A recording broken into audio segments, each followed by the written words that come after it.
propriétaires de nos propres ressources. Voilà la problématique. Marie-Gisèle Nguessan. Alors, j'avoue qu'en entendant le docteur Arthur Banga parler tout à l'heure, j'ai encore plus peur. Pourquoi? Parce que si nos universitaires n'ont pas compris que c'est à eux d'écrire nos livres de géopolitique et de prospective, c'est qu'on a un problème. C'est qu'il y a un problème. Il a cité beaucoup de références, etc. Mais on est en Afrique et il appartient aux universitaires. Alors vous me reprochez, Ali, d'être souvent l'avocate des universités, mais les universités ne sont pas des grottes monolithiques. Il faut que nos gouvernants s'approprient les universités. C'est pour ça qu'on les appelle les enseignants-chercheurs.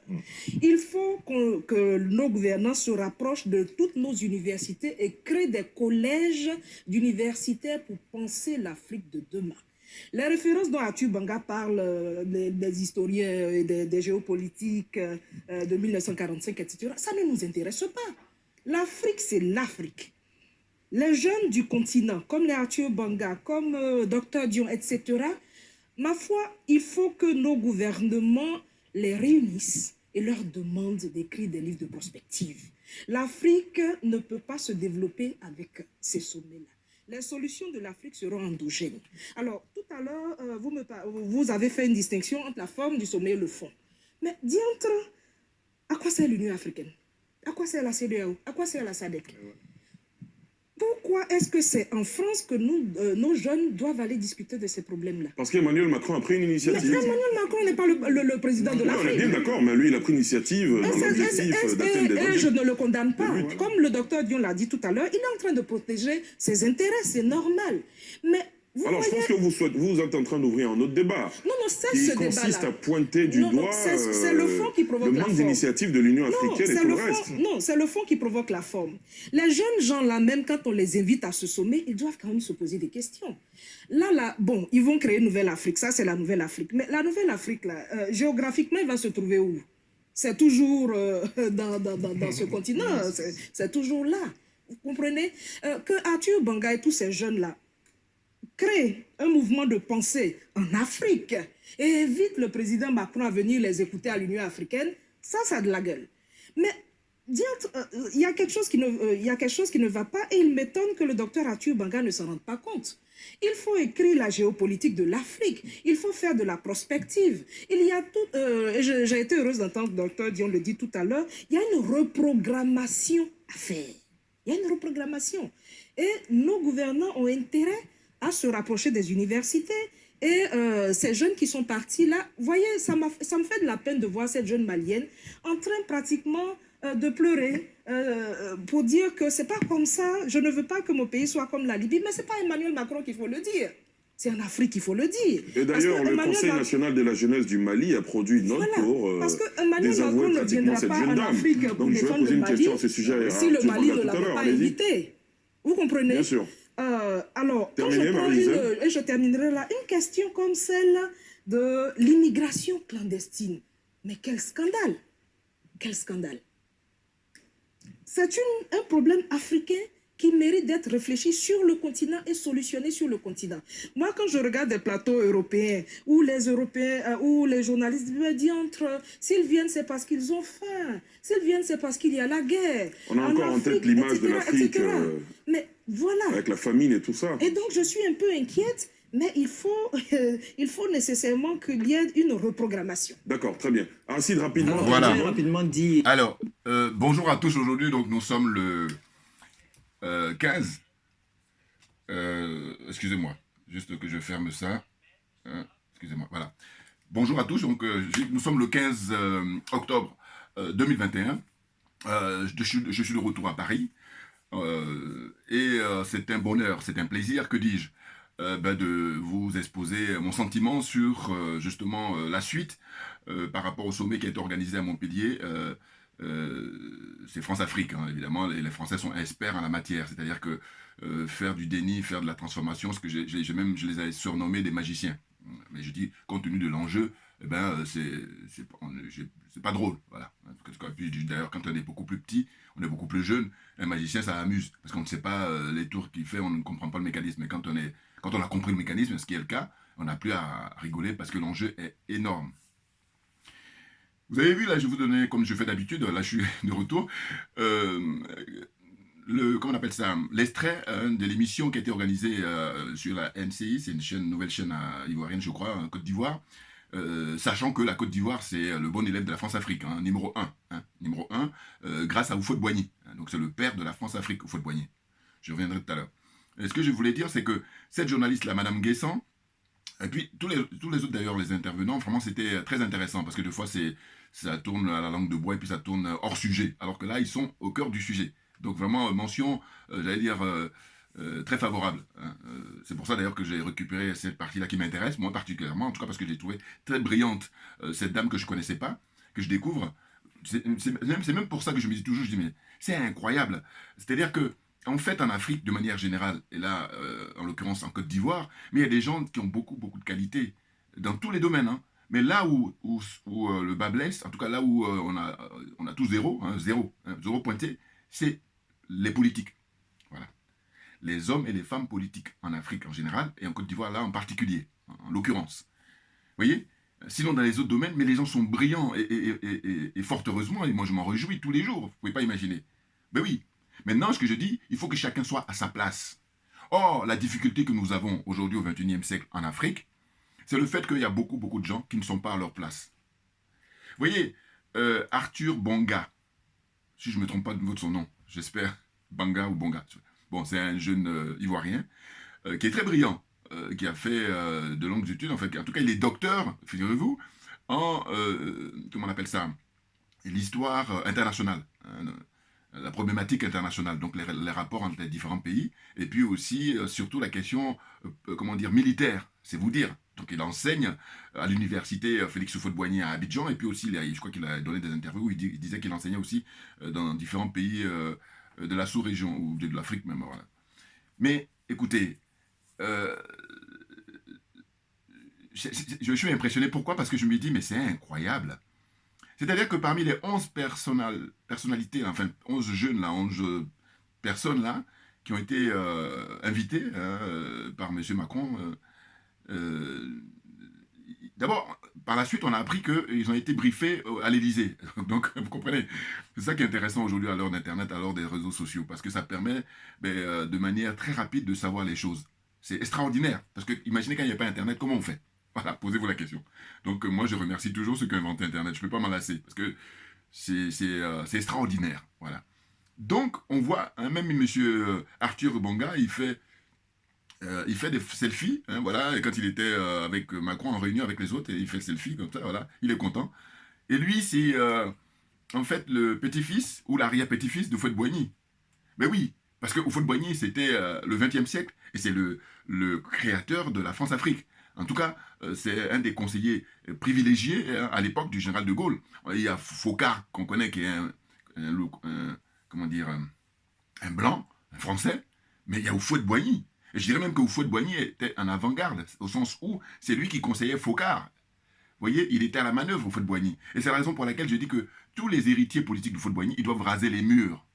Et j'aimerais tellement qu'il y ait beaucoup d'Ivoiriens qui disent ça, mais Houphouët en Côte d'Ivoire, c'est un monument historique, j'ose dire. Et même vous retrouvez des oufouettistes chez les Gors. Hein. En fait, je dis c'est inconscient chez eux. Mais il faut juste les observer. Alors, je vais expliquer, j'ai déjà dit ça dans les vidéos passées, mais je vais réédire. Houphouët-Boigny, il était de la génération d'Ahmed Sékou Touré, des Kwame Nkrumah, et tout ça, des Modibo Keïta, et puis tout ça. Bon. Mais à l'époque, eux, ils disaient que faisons l'Afrique unie, hein, un peu comme les Européens ont copié après. Hein, l'Union européenne est beaucoup plus récente. Hein, parce qu'à l'époque, quand eux, il cogitait pour dire que faisons l'Afrique avec Kwame Nkrumah et tout ça. Et bon, Houphouët-Boigny lui dit non. Il dit, en fait, on n'est pas encore prêt. Voilà. Et donc, laissons les Blancs, laissons les Français nous guider. Voilà, donc c'est pour ça qu'il leur a donné ce que j'appelle le chéquier. Il n'a même pas donné un chèque, il a donné le chéquier. Donc les Français, maintenant, ils font ce qu'ils veulent. Hein. Bon, en termes d'image. Mais aujourd'hui, au XXIe siècle, des gens comme Arthur Bonga, excusez-moi parce que son nom, là, bon, je m'excuse, hein, parce que c'est vrai que c'est pas difficile pourtant, mais... Eh bien, Arthur Bonga, eh bien lui, ou Banga, voilà, je crois que c'est ça. Arthur Banga, excusez-moi. Parce que... Bon, alors, on va y aller. Lui, en fait, je crois que de tous les invités, hein, les 11 là, hein, eh bien lui, c'est celui qui est le plus à même, normalement, de poser les questions fondamentales, compte tenu de son cursus. Parce qu'il est, comment dire, il est qualifié pour. Sauf que c'est là où on se rend compte, finalement, de ce qu'on dit d'habitude. On dit qu'il y a des gens qui connaissent papier, mais par contre, l'intelligence de la vie, il n'y a pas. Et donc, c'est le cas de Bonga, là. C'est-à-dire que c'est un diplômé, mais ce n'est pas un intellectuel. Voilà. Sachant qu'on trouve les intellectuels dans des gens qui n'ont pas été à l'école. Hein. Donc voilà, l'intellect, c'est la réflexion. Et puis, faire grandir les gens. Or là, Arthur, Ivoirien, hein, c'est un concitoyen, parce que moi je suis ivoirien aussi. Je ne suis pas un Africain d'abord, avant d'être ivoirien. Voilà, soyons d'accord. Voilà comment je fonctionne moi. Et non pas d'autres, les abrutis qui n'ont rien compris, qui disent qu'ils sont camerounais, ils sont ivoiriens avant d'être africains. N'importe quoi. Voilà, donc, recadrage. Je suis djoubien hein, sur le net, et puis panafricain convaincu, hein, très convaincu. Donc je fais cette vidéo pour faire, comment on appelle ça, une mise au point par rapport au sommet qui a eu lieu à Montpellier là. Hein. Bon, normalement, si on dit Afrique-France, si les Français n'étaient pas à mépriser les Africains, en termes d'image, ça devait se tenir en Afrique. Puisque quand on dit France-Afrique, bon, ça se tient en France, bon, on comprend. Alors on me dira, oui, mais c'était en alternance, d'accord, mais là, pour la première organisation avec les jeunes, bon, mais quand même on est hostile, hein, moi je suis hostile à ça, mais je dis, mais au niveau de symbole, ça aurait dû avoir lieu en Afrique, puisqu'il dit Afrique-France, voilà, vous voyez. Donc déjà, des trucs minimes comme ça, ils sont pas dans le coup, hein, ils sont pas dans le coup, et donc du coup, ça sonne de la démagogie, et le mot est faible, bon. Donc Arthur Bonga, lui, d'ailleurs, il était très agressif, hein, parce qu'il lui était, je vous enverrai évidemment le lien, hein, parce que c'est l'émission là qu'il faut suivre, c'est très très intéressant, parce que chacun apporte ses arguments, et puis c'est des trucs qui tiennent, hein, ça tient à la route, quoi, voilà. Hein. On n'est pas, je vous dis, dans la langue de bois, et puis hors sujet, comme d'habitude, comme la plupart du temps. Hein. Et donc, il était agressif, pourquoi? Parce que lui, il prenait ça pour lui, alors que les autres ont passé leur temps à lui dire, prends pas ça pour toi, c'est pour tous les gens là, qui sont allés là-bas sur place, et puis ceux qui pensent comme vous, voilà, c'est à eux qu'on s'adresse, donc c'est quelque chose qui est général. Et il était, comment dire, irrespectueux d'ailleurs, parce qu'au fond, il est beaucoup plus jeune, bon, c'est pas peut-être la question aujourd'hui en 21e siècle, mais le problème c'est que là, l'erreur est humaine, voilà, donc il faudrait maintenant qu'il réfléchisse, parce qu'il n'est pas bête, il n'est pas bête du tout, mais simplement, par contre, il est corrompu moralement, dans un premier temps, et puis matériellement, puisque son hôtel, son avion, son hébergement, tout ça a été pris en charge par la France. Donc du coup, ça va être difficile de faire preuve de liberté dans ce cas-là. Hein, voilà. Et alors, il a eu l'occasion de s'exprimer là-dessus en disant « Oui, mais moi, quand je me déplace habituellement, c'est celui qui m'a invité pour mes conférences qui paye. » D'accord, mais quand tu es invité par quelqu'un qui a beaucoup moins de force ou de pouvoir que la France, ça n'a rien à voir. Là, la France, c'est autre chose. Et ce monsieur enseigne hein, à l'université, donc les futures élites, ils sont formés par lui, les questions des relations entre les différents pays, relations internationales, l'histoire internationale, et puis questions militaires surtout. Donc c'est pour ça que je dis, lui, mais c'est très grave, et c'est inquiétant. Je vous dis, moi je prends vraiment, pour moi, hein, les propos tenus par Madame Nguessan. Madame Nguessan, c'est la journaliste là, qui était sur le plateau, mais elle est excellente dans son intervention. Les choses sont claires. Et moi, très souvent, quand je sélectionne, c'est ça que voilà, je partage ton opinion. C'est pour ça que j'essaie de partager justement à tous ceux qui me suivent. Vous voyez? Donc, Arthur Bonga, mais c'est, je dirais, les héritiers d'Houphouët-Boigny. Hein, c'est le arrière-petit-fils d'Houphouët-Boigny, parce que c'est la France-Afrique remis au goût du jour, hein, au XXIe siècle, et lui, il est en train de perpétrer ça, hein, faire perdurer. Et il est là, il est perdu, et puis... il y a des gens très qualifiés sur le plateau qui lui font le rappel avec l'expérience qu'ils ont, et puis au lieu de chercher à comprendre, eh ben, il est dans l'agressivité. Bon, c'est pas étonnant, parce que lui, dans sa situation, je dis, ils ont été pris la main dans le sac. Sauf que lui, c'est une situation aggravante, compte tenu de son cursus. Ah ben oui, non, parce que les autres, ils font du design, les autres, ils font association de, je sais pas, bon, voilà, c'est un peu, parce qu'ils étaient 11. Mais lui, par contre, je veux dire, compte tenu de sa formation, mais moi, je suis pas indulgent, mais du tout. Sinon, on n'a rien compris. Si on est indulgent avec Arthur Bonga, c'est qu'on n'a rien compris. Mais si on a compris, mais une circonstance aggravante. Non, mais de quoi on parle? Mais nous demandons la fermeture de toutes les bases militaires françaises dans toute l'Afrique, déjà. Commencer par la Côte d'Ivoire, puisque je vous dis, c'est le pays bon élève, hein, numéro 1. Après, il y a le Sénégal, et puis le Cameroun, enfin bon. Mais surtout, Côte d'Ivoire et Sénégal, eux, c'est en pole position. Après vient le Gabon, le Togo, il ne faut pas oublier le Togo, hein, avec le fils Yadema, là. Voilà. Tout cela, hein, c'est la France-Afrique, mais en plein régime. Vous voyez? Donc, je me dis, mais je vais vous raconter un petit peu. Quand j'étais là-bas à Montpellier, quand je faisais du tractage, et puis j'informais les gens par rapport à la situation du franc CFA et les rapports entre la France et les pays africains, il y a un frère camerounais qui est venu échanger avec moi, et puis une sœur aussi camerounaise. Bon, c'est du hasard, hein, parce qu'ils sont venus, eux, pour justement regarder l'expo qui était là-bas, n'importe quoi, enfin, ce que j'ai appelé la foire du trône, les manèges, quoi, n'importe quoi. Bon, je pense que je les accuse pas pour ça, parce qu'en réalité, bon, il y a des gens qui viennent aussi pour des raisons de curiosité. Mais quand on a échangé, j'ai vu que tous les deux, ils sont qualifiés, c'est-à-dire que c'est des diplômés. Aussi bien lui qui a un certain âge, enfin, bon, je crois que je lui donne 45-48 ans, hein, entre 45 et 48 ans. Et puis elle, la jeune femme, par contre, elle a 26 ans, parce que je lui ai demandé à un moment de son âge, donc c'est une jeune femme, mais qui a l'air aussi d'être diplômée. Et qu'est-ce qu'on constate, c'est qu'au fond, lui il me dit, oui mais frère, tu penses pas que ça vaut le coup quand même d'y aller? Je dis, mais non, mais on a assez de recul. Et tu vas aller où? On a du recul. Le recul, c'est quoi? C'est que, en fait, moi je suis plutôt dans la philosophie de Madame Yamb. Ça, c'est les personnalités d'ailleurs qui devaient être invitées à premier plan. Mais vous savez que c'est pas dans la philosophie de la France. La France, elle est toujours dans une culture de concocter, parce qu'elle est paternaliste. C'est le pays le plus paternaliste au monde, la France. Ça, il faut le savoir. Hein. Voilà. C'est le pays le plus paternaliste au monde. Donc, elle est toujours dans cette démarche-là qui lui ressemble. Parce que si elle invite Nathalie, si elle est Kémy Séba, ben là, elle change de paradigme. Alors, elle n'a pas envie. Ah, non, non, non.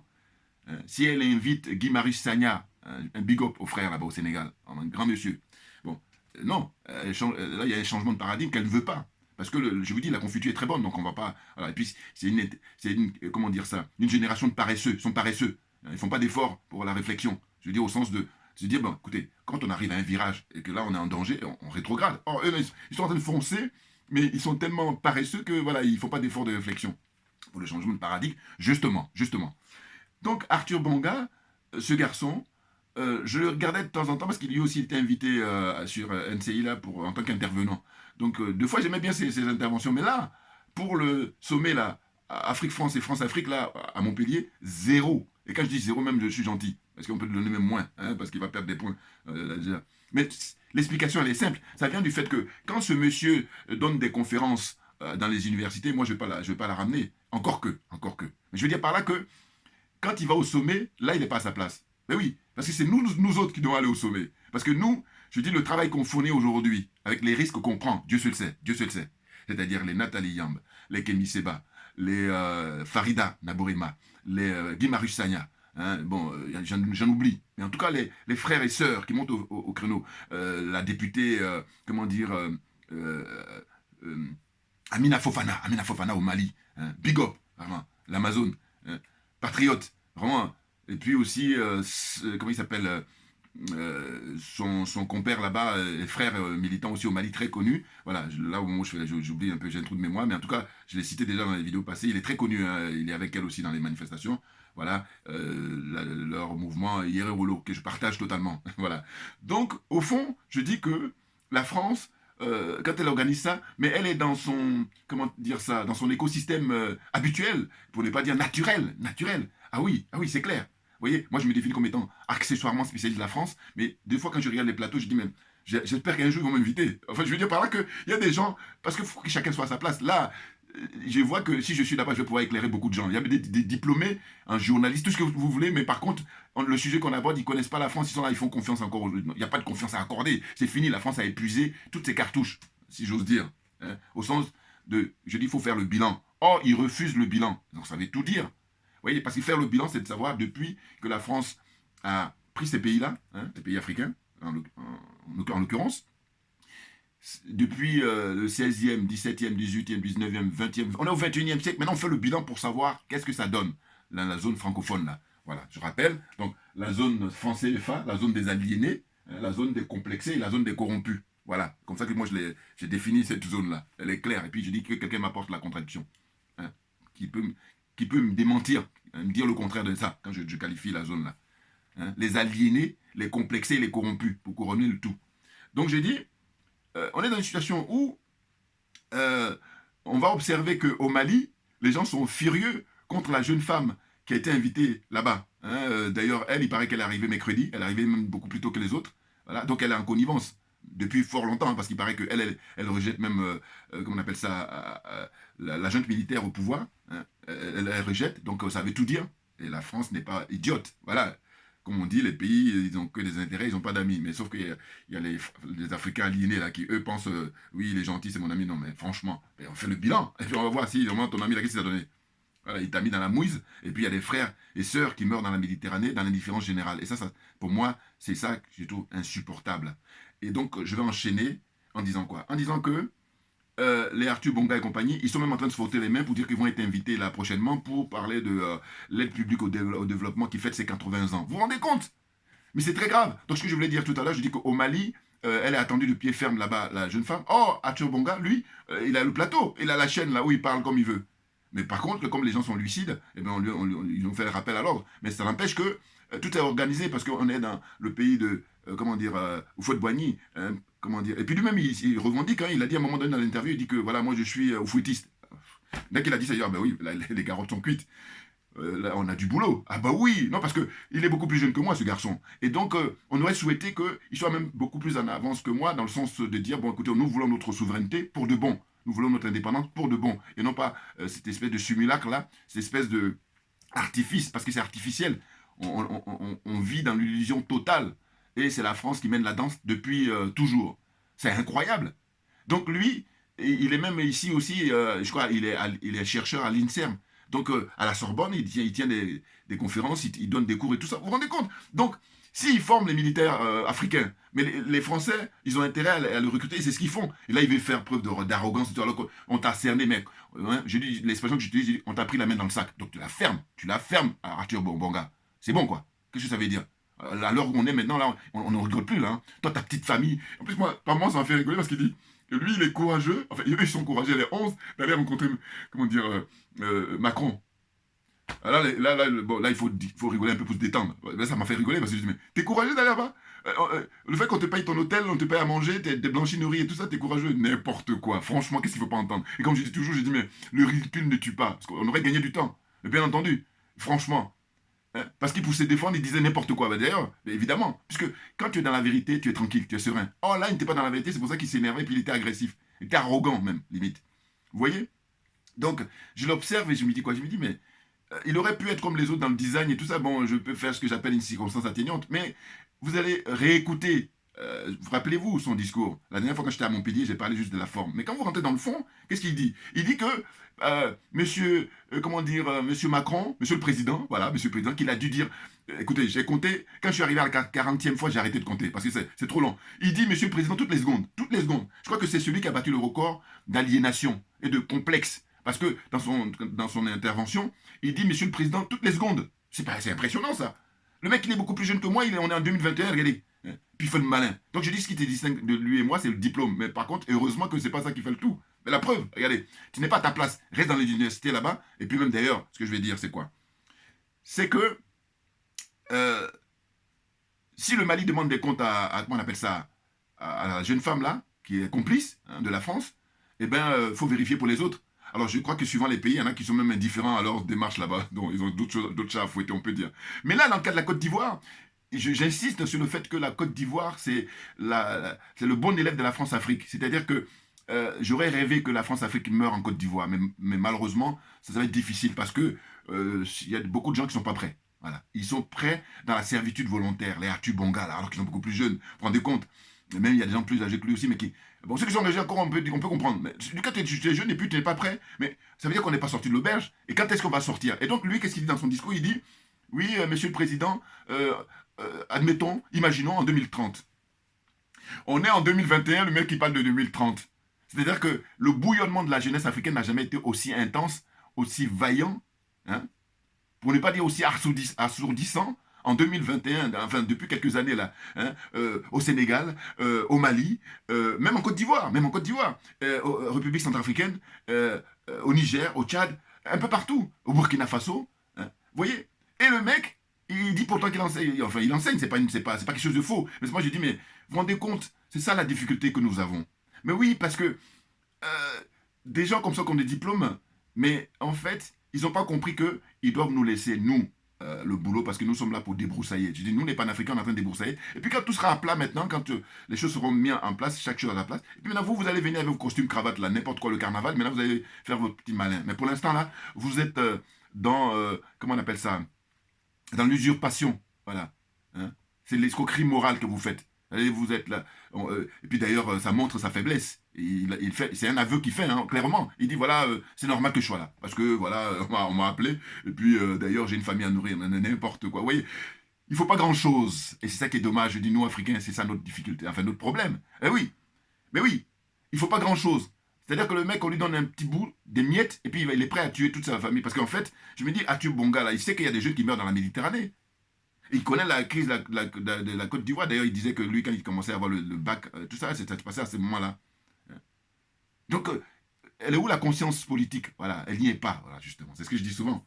Je dis, vous prenez les différents pays francophones, eh bien, il est question de conscience politique. Or, la Côte d'Ivoire, il y en a qui en ont, mais ils ne sont pas nombreux. C'est très important. Pourquoi? Parce que, regardez, dans leurs discussions, chaque fois quand je regarde la télévision, mais j'ai dit, mais ils me font penser à, comment dire, des gens qui sont en prison, et puis, au lieu de chercher la clé pour sortir de la prison, eux, ils sont en train de s'organiser pour dire, bon voilà, quand est-ce que ça sera ton tour pour aller prendre ta gamelle auprès du maître. Voilà. En Côte d'Ivoire, franchement, c'est ce que ça m'inspire quand je les regarde. Parce que c'est très rare, les gens qui vont parler de souveraineté et demander, exiger la fermeture de la base militaire française qui est à Port-Boué. Hein, juste dans la zone de l'aéroport, là. Hein, zone militaire, le BIMA. Hein, le bataillon d'infanterie de marine là, qui est là-bas, français signé avec Oufo-Boigny. Il faut exiger la fermeture immédiate et non pas attendre 2030 comme Arthur Bonga là. Banga, Arthur Bonga, Bonga, excusez-moi. Bon, mais c'est incroyable. Il dit 2030 lui, en train de rêver. Je suis tellement impressionné que je vous dis, j'arrive pas à réaliser. Parce que il n'aurait pas un poste important, je dis bon voilà, on peut comprendre. Mais là, tu te dis mais c'est là où c'est très très grave. Et là, pour le coup, M. Alassane Ouattara, ben, je crois qu'il va être reçu, hein, attention, parce que là, il a bien fait son boulot, là. Ben oui. Donc là aussi, pareil, d'une certaine façon, on peut comprendre, mais il faut arrêter à un moment donné, les gars. On est à l'heure d'Internet, on est à l'heure des réseaux sociaux, ça veut dire que les gens ont pris conscience, les gens sont conscients maintenant, et que vous ne pouvez pas maintenant insulter l'intelligence des Africains. C'est-à-dire que les Français le font, et vous, à travers votre démarche d'y aller là-bas rencontrer Macron, vous insultez l'intelligence du peuple africain. C'est ça, la réalité. Mais oui, vous comprenez? Donc, que dire encore? Je dis, voilà, il y a des pays qui ont une conscience politique importante. Je pense là au Mali, contrairement à ce qu'on peut imaginer en apparence. Mais oui, d'abord, ils parlent le bambara. Déjà, donc, les gens qui sont dans les petits villages, ils comprennent ce qui se passe. Ils comprennent l'enjeu. Or, chez nous, en Côte d'Ivoire, enfin, en tout cas dans les pays là, comme la Côte d'Ivoire, que je dois dire, puisque je suis panafricain. Je dis, moi, je suis chez moi au Bénin, je suis chez moi au Togo, je suis chez moi au Tchad, au Niger. Dans toute l'Afrique, je suis chez moi. Voilà, c'est ça le panafricain. Vous voyez? Et donc, d'abord africain en premier, et puis, secondo, éventuellement, accessoirement, ivoirien. Voilà, parce que j'ai compris. Voilà, c'est ceux qui n'ont pas compris qui disent le contraire. Et les Ivoiriens, d'ailleurs, très souvent, pas tous, mais en tout cas beaucoup, qui disent ouais, ouais. Non, mais des conneries, franchement. Bon, enfin, bon, je vais avancer. Donc, pour dire quoi? Pour dire que, au fond, dans les débats qu'il y a, eh ben, il y a quelques rares personnes, je pense à cette dame-là, Madame Guessant, voilà, qui va revendiquer que tout doit se passer chez nous, et c'est nous qui avons le droit de citer. Parce que les richesses africaines appartiennent d'abord aux Africains. Dire ça, c'est d'une banalité affligeante, d'ailleurs. Mais oui, on a besoin de dire ça, alors qu'on ne devrait pas. Ça devrait aller de soi. Mais on en est rendu là, Hein? Quand des universitaires, des gens bardés de diplômes, voilà, c'est incroyable. Vous voyez? Donc ma vidéo d'aujourd'hui, c'était d'apporter cet éclaircissement. J'espère que j'étais beaucoup plus clair. Bon, comme il n'y a pas d'écrit, donc voilà, je dis comme ça au fil de l'eau mon inspiration. Et puis, ce qui est réjouissant, c'est le fait qu'il y a une prise de conscience qui est en train de se faire progressivement et la France est en train de plier bagage. C'est-à-dire que là, elle traîne un peu les pieds, mais on est là pour lui contraindre parce que la liberté, elle s'arrache. Ça n'a pas de sens quand... D'ailleurs, quand je dis ça n'a pas de sens, c'est qu'on a la démonstration. C'est-à-dire que la France a ouvert son agenda pour les indépendances des différents pays africains.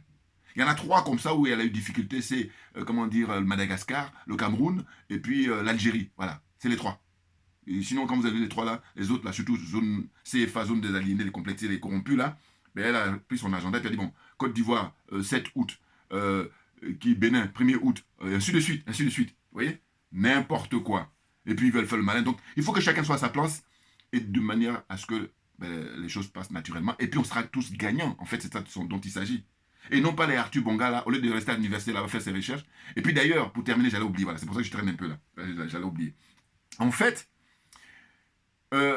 voilà, les Arthur Bonga se réjouissent sur quoi? Sur la célébration de l'aide publique au développement, de cette escroquerie-là, c'est-à-dire que c'est l'argent des Africains qu'on leur donne et puis on leur fait croire qu'on les aide.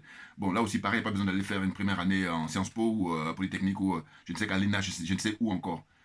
Et donc, ce que je voulais dire, c'est qu'ils disent autre chose, c'est par exemple la France qui s'engage à donner les œuvres d'art qu'elle a fait hold-up à l'époque, qu'elle a confisquées ici dans ses musées, qui lui rapportent beaucoup, beaucoup d'argent. Ça aussi, il faut en prendre conscience. Et puis là aussi, c'est facile à comprendre. Je suis impressionné par le fait que les gens... Mais il y a beaucoup, beaucoup de gens qui sont de mauvaise foi. C'est ça, donc et puis qui sont aliénés. C'est pour ça que ça les fatigue, là, perturbés dans la tête, là. C'est l'aliénation, tout ça. Donc, tout ça, ça nous appartient. Mais moi, toujours pareil, j'aime la progression dans la réflexion. C'est-à-dire comme j'ai réfléchi par rapport au CFA et puis aux bases militaires, et bien c'est pareil. C'est-à-dire que moi, Zoulou, le frère moi Zoulou, quand il avait été au Quai Branly, symboliquement, c'est très intéressant. Mais je dis, après coup, en fin de compte, ce sur quoi on doit insister, c'est plutôt de demander la levée des visas. Qu'il n'y ait pas de visa entre la France et cette zone-là, où la France engrange 440 milliards chaque année. Eh bien, il ne devrait pas avoir comment on appelle ça, de visa. Pourquoi? Parce que c'est à cause des visas que les frères et sœurs, les Africains meurent dans la Méditerranée depuis des décennies. Les choses sont claires. Et quand je dis ça, je dis, même pas besoin d'aller à l'école primaire. C'est juste pour être honnête intellectuellement. Voilà. Et puis du bon sens. Parce que moi, en tout cas, c'est ce qui m'anime. Ces deux éléments-là. Bon sens, honnêteté intellectuelle. Et je dis, ma religion, pour moi, deux valeurs, c'est d'abord la vérité et ensuite la justice. Ces deux-là. Voilà, c'est ma religion, ça. Comme je dis, certains sont chrétiens, certains sont musulmans, bon, bouddhistes, tout ce que vous voulez, mais moi, c'est ça. Parce que là, quand je dis ça, évidemment, on retrouve dans ces religions-là, mais la différence, c'est que ça reste théorique. Moi, je veux la pratique. C'est pour ça que j'insiste là-dessus. Vous comprenez? Bon. Donc, moi, ce que je crois vraiment urgent et prioritaire, c'est exiger de la France, en attendant qu'elle dégage, parce que, vous savez, le problème, c'est qu'en attendant, parce que les Français sont très forts pour gagner du temps. Hein. Alors là, c'est vraiment... Ils sont experts. Voilà. Et vraiment, pour gagner du temps, c'est vraiment ils sont très forts là-dedans. Donc, ils vont vous embrouiller et tout ça. Bon. Nous, moi, j'ai l'habitude. Voilà. Enfin, j'ai compris. J'ai même trop compris. Donc, exiger qu'il n'y ait plus de visa. Voilà. Mais je l'ai dit dans mes vidéos passées en plus. J'ai dit ça en 2019 et tout ça parce que ça découle tellement pour moi du bon sens. Et c'est les visas qui font que les frères et sœurs, on assiste comme ça. On est tous complices. Hein. Alors évidemment, directement ou indirectement. Bah oui, parce que on est dans une situation où c'est non-assistance à un peuple en danger, à personne en danger. Les choses sont claires. Il ne faut pas dire, moi, j'ai rien à voir. Non, non, mais on a tous impliqués, on est tous concernés. Vous comprenez? Et c'est pour ça que moi, je témoigne là, faire ce minimum-là. Dieu seul sait si j'avais beaucoup plus de moyens. De toute façon, les choses sont claires. Regardez le peu de moyens que j'ai, j'essaie de me débrouiller. Et ceux qui sont honnêtes, voilà, ils soulignent ça autrement. Ceux qui sont malhonnêtes, ils disent oui, comment ça se fait que tu as la nationalité et tout ça. Je dis, mais mon père, il a servi dans l'armée française, figurez-vous. Il a fait les guerres d'Indochine, les guerres coloniales d'Indochine et les guerres coloniales d'Algérie. Et il a été, comme beaucoup de millions d'Africains, réquisitionné. Ce n'est pas pareil que les militaires français qui vont là-bas au Mali et puis je ne sais où encore dans tous les pays africains aujourd'hui au XXe, XXIe siècle. Ça n'a rien à voir. La réquisition, c'est le fait que tu n'as pas le choix. Voilà, tu dois y aller. Donc, respect, total respect. Et je dis, compte tenu du fait que ce monsieur a servi la France, mais moi, que j'ai la nationalité, mais c'est des pipis de chat. Voilà, comprenez ça une bonne fois pour toutes. Je ne parle pas de tout le monde, je parle de ceux qui viennent m'embêter là, les commentaires en disant oui, voilà. Mais bon, évidemment, si je ne réponds pas, mais je ne réponds pas beaucoup longtemps. Je réponds un peu et puis après j'arrête. Parce que je dis, bon, mais les mecs qui sont à ce niveau-là. Mais oui, non, parce que franchement, mais moi, comme je dis, je fais concours d'honnêteté, voilà. Puis après, il ne faut pas perdre du temps là-dessus parce que c'est pas ça. Parce que la France engrange chaque année des milliards sur la sueur, le sang des Africains, et ça ne vous préoccupe pas. Vous en demandez encore plus, mais c'est votre problème. Mais foutez-moi la paix, je n'ai pas le temps, comme j'ai pour habitude de dire. Ah ben oui, moi je vais bien m'entretenir, me converser avec des gens qui sont honnêtes intellectuellement. Voilà, je mets en priorité. Moi, les gens qui veulent perdre mon temps, bon, on me dira c'est fait pour. Et d'ailleurs, très souvent, ils se cachent, même dans leur profil, là, il n'y a pas leur visage. Voilà. Alors que moi, là, je prends des risques énormes. Vous imaginez, quand je vais là-bas, en permanence, je ne suis pas le seul, hein, mais je parle justement. Nous, on se distingue, nous les panafricains, des nègres de maison comme Claude Iciard, les nègres de maison comme Achille Mbembe, hein, Alain Bambankou, plein la liste, j'ai cité la dernière fois. N'importe quoi. Bon, donc pour dire quoi? Pour dire que première chose, vise à toutes les zones francophones, là, tous les pays francophones, hein, en particulier les zones CFA, eux, on doit rentrer comme on veut ici. Voilà. Tu payes juste ton billet d'avion et puis tu viens. Et même d'ailleurs, la France doit payer le billet d'avion de ceux qui sont les plus brillants, hein, pour venir, pas pour venir faire des espionnages des Africains, non, pour venir servir les deux rives, si j'ose dire. Voilà. vous servez d'abord en priorité l'Afrique, parce que les richesses appartiennent aux Africains d'abord, vous comprenez? Et puis, deuxième exemple que je voulais dire, après l'histoire des, comment on appelle ça, des visas qui doivent tomber, s'ils sont à l'origine, ils sont responsables de la mort des Africains dans la Méditerranée, et bien c'est la question portant sur, comment dire, l'instruction, l'éducation. Mais dans les bouquins, on éduque les enfants depuis maintenant 1960, par exemple. Mais la priorité doit être donnée à l'histoire de l'Afrique, à ce qu'a écrit des gens, des penseurs africains. On doit apprendre ça aux enfants, aux générations. Ce qu'a écrit les Amadou Hampâté-Bâ, surtout, parce que pour moi, là, on a l'excellence, c'est Cheikh Anta Diop. Ah bah oui, parce que là, on rigole pas avec lui. C'est-à-dire que le mec, il a été formé à la Sorbonne, il a eu ses diplômes là-bas de docteur, hein, et bien, après, il a restitué tout le mensonge, il a dénoncé toute l'escroquerie du monde occidental, le monde français en particulier, la culture française. Voilà. Tout leur escroquerie, il a tout dénoncé. Et c'est la raison pour laquelle je dis, c'est pas perdu d'être formé, mais en réalité, il faut être très fort mentalement pour pouvoir résister, parce que tout le monde n'a pas la force mentale, c'est clair, vous comprenez? Mais, quand je me rappelle la discussion que j'ai eue avec la jeune sœur qui a 26 ans là-bas, quand j'étais à Montpellier, qui est camerounaise, je me suis dit, mais, elle a 26 ans aujourd'hui, en 2021, ben, elle, si à l'école on l'avait formée, c'est-à-dire justement, chaque Anta Diop, là, on avait mis chaque ligne, mais c'est important, parce que c'est ce que font les Occidentaux en général, les Français en particulier, hein, et c'est pour ça que nous sommes aliénés. Là, nous, on est sortis. Mais il y en a qui restent encore et puis ils disent c'est tellement bon, l'aliénation, la servitude volontaire. Non, mais il faut arrêter. Vous comprenez? Donc, c'est la raison pour laquelle je dis il y a deux priorités. Hein, les histoires de. Comment on appelle ça? Eux, ils disent que c'est des œuvres d'art. Alors que nous, c'est pas du tout ça en tant qu'Africains. Ce ne sont pas des œuvres d'art. Hein. Les gens, les masques et puis les objets là, c'est des trucs de valeur pour la spiritualité. Vous comprenez? Qui n'a rien à voir avec leur. Comment dire, le professeur. Bah, je vais me dire, le professeur. Gomez, voilà, j'aime bien parce qu'il dit tous les blancs qui vont là-bas, qui se disent sociologues ou qui se disent ethnologues, ils font du voyeurisme. Vous comprenez? J'adore ça, voilà. Ils qualifient bien les choses. Ils font du voyeurisme, c'est rien d'autre. Donc, franchement, il faut se ressaisir et puis aller à l'essentiel. Voilà, parce que sinon on se fait endormir. Parce que eux, moi je vous dis, quand je dis que je suis spécialisé de la France, il y en a qui peuvent peut-être pouffer de rire, mais en réalité, pour l'instant, il n'y a pas eu quelqu'un encore. Parce que je dis, quand je dis que je suis spécialisé de la France, mais la France d'aujourd'hui, là, voilà.